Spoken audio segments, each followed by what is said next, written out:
Suspension straps and or gymnastics rings are kind of like having your own little weight machine where your body is the bulk of the machine, but they're just kind of the little support that's making these movements kind of more possible. So what exercises are best for building your strength and your muscle if you got a set of suspension straps? Let's look at this from the perspective on chain training. You can download the chain training ebook down below. We got 6 chains. Let's take a look at which potentially best for each one. Number 1 is the push chain. Best exercises here, we have push-ups and or dips. And push chaining technology, they're basically about the same thing. This is key why you want dual anchor point suspension straps, not a single point anchor suspension straps, because when you're doing the pushing exercises, you want the straps to be either shoulder width or just a little bit more beyond you. For the pull chain, we have rows and or pull-up exercises. Again, we want to be able to have a full amount of vertical adjustment with our handles so that we can do full pull-ups and we can do rows at any height that we like. We can do single arm rows. We can also do full body rows where the feet are tucked. And we also have variations like levers and so on. The flexion chain, aka the core, the abs, however you want to call it.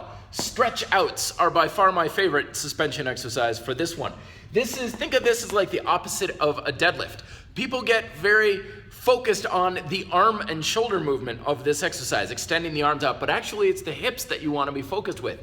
Keeping tension along the entire flexion chain of your quads, your shins, your abs, your hips, and stretching yourself out, letting your hips sag, and supporting yourself with your anterior chain, or your flexion chain.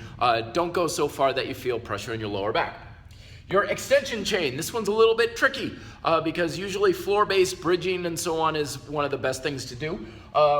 Believe it or not, levers are really good on this because they work your shoulders and your extension part of your back as well as your core.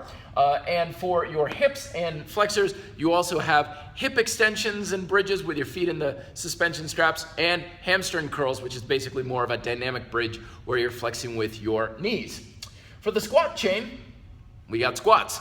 Suspension training is a little bit trickier. It's my recommendation that use the suspension trainer as a sort of a training wheels, as it were, towards some of the more advanced exercises like single leg squats. But your long-term objective is to be able to do lunges and squats without the aid of your suspension trainer. So the trainer's good, don't want to rely on it too long though.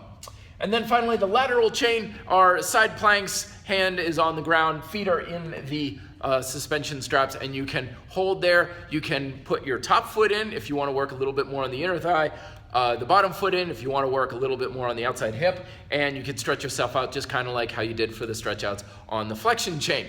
So those are my top recommendations. Let me know if you have any questions down below. Be fit, live free.